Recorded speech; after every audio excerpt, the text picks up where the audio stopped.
കണ്ണൂരിൽ മുഖ്യമന്ത്രി ഉദ്ഘാടകനായ സർക്കാർ പരിപാടിയിൽ CPIM ജില്ലാ സെക്രട്ടറി കെ രാഗേഷും വേദിയിൽ. മുഴുപ്പിലങ്ങാട് ധർമ്മടം സമഗ്ര ബീച്ച് ടൂറിസം പദ്ധതിയുടെ ഉദ്ഘാടന വേദിയിലാണ് കെ രാഗേഷ് ക്ഷണിക്കാതെ പങ്കെടുത്തത്. ദൃശ്യങ്ങളിലേക്ക്.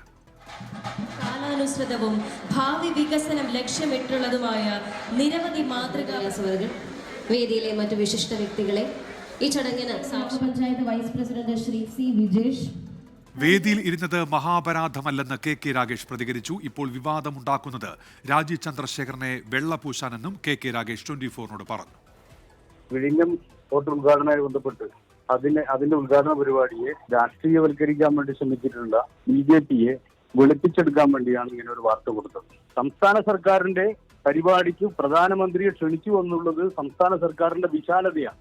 ആ പ്രശ്നത്തിൽ നിന്ന് വഴിതിരിച്ചു വിടാൻ വേണ്ടി BJP വെള്ളപൂശാൻ വേണ്ടിയിട്ട് നടത്തുന്ന ഒരു ശ്രമമായിട്ട് മാത്രമേ ഇതിനെ കാണാൻ വേണ്ടി കഴിയൂ. ഇത്തരം പരിപാടികളിൽ മുൻ MP-മാരോ മുൻ MLA-മാരോ ഒക്കെ പങ്കെടുക്കുന്ന സമയത്ത് അവരെ വേദിയിലിരിക്കുക അതൊരു ഔചിത്യമാണ്. ദീപക് ധർമ്മടമുണ്ട് ഇപ്പോൾ കോഴിക്കോട് എന്ന വാർത്തയുടെ വിശദാംശങ്ങളുമായി. ദീപക്, എന്താണ് ഇക്കാര്യത്തിൽ CPIM കണ്ണൂർ ജില്ലാ സെക്രട്ടറി നൽകുന്ന വിശദീകരണം?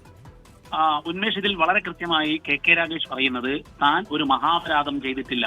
ഔചിത്യമായി അവർ എന്നെ ക്ഷണിച്ചു വേദിയിലേക്ക് ഇരുത്തുകയായിരുന്നു. മുഖ്യമന്ത്രിക്കൊപ്പമാണ് കെ രാഗേഷ് അവിടെ എത്തുന്നത്.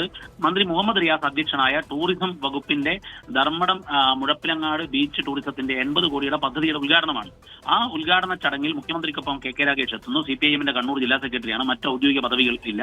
പക്ഷേ മുൻ MP എന്നുള്ള നിലയിൽ അദ്ദേഹത്തെ വേദിയിലേക്ക് ക്ഷണിച്ചിരുത്തുകയായിരുന്നു എന്നുള്ളതാണ് രാഗേഷിന്റെ വിശദീകരണം. പക്ഷേ എന്നാൽ രാജീവ് ചന്ദ്രശേഖരൻ വിഴിഞ്ഞം തുറമുഖ ഉദ്ഘാടന ചടങ്ങിൽ പ്രധാനമന്ത്രിയുടെ വേദിയിൽ നേരത്തെ എത്തി മുദ്രാവാക്യം പിടിച്ചത്, വലിയ രീതിയിൽ അതിനെ വിമർശിച്ചത് ടൂറിസം മന്ത്രി മുഹമ്മദ് റിയാസ് ആയിരുന്നു. മുഹമ്മദ് റിയാസ് അധ്യക്ഷനായ ഒരു വേദിയിലാണ് ഇത്തരത്തിൽ നടന്നിരിക്കുന്നത് എന്നുള്ളതാണ് ഇതിന്റെ രാഷ്ട്രീയ പ്രാധാന്യം. ആ അർത്ഥത്തിലാണ് ഇതിനെ വിവാദമാവുകയും ചെയ്തിരിക്കുന്നത്.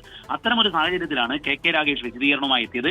അദ്ദേഹം പറയുന്നത് മുൻ MLA-മാർ മുൻ MP-മാർ അവരെ വേദിയിൽ ഇരുത്തുക എന്നുള്ളത് ഔചിത്യം മാത്രമാണ്. സംഘാടകർ അത് ചെയ്തു. താൻ മുഖ്യമന്ത്രിക്കൊപ്പം അവിടേക്ക് എത്തുന്നു, സംഘാടകർ വേദിയിലേക്ക് വിളിക്കുന്നു, അവിടെ ഇരുത്തുന്നു. ഇതാണ് ഉണ്ടായത്. അത് മഹാപരാധമല്ല എന്നുള്ളതാണ് രാഗേഷിന്റെ വിശദീകരണം. പക്ഷേ രാഷ്ട്രീയമായി ഇത് മറ്റു പാർട്ടികളും എല്ലാം തന്നെ വിവാദമാക്കിക്കൊണ്ടിരിക്കുകയുമാണ്. ഉന്മേഷ്, ശരി. ദീപക് ധർമ്മടമാണ് വിശദാംശങ്ങൾ നൽകിയത്.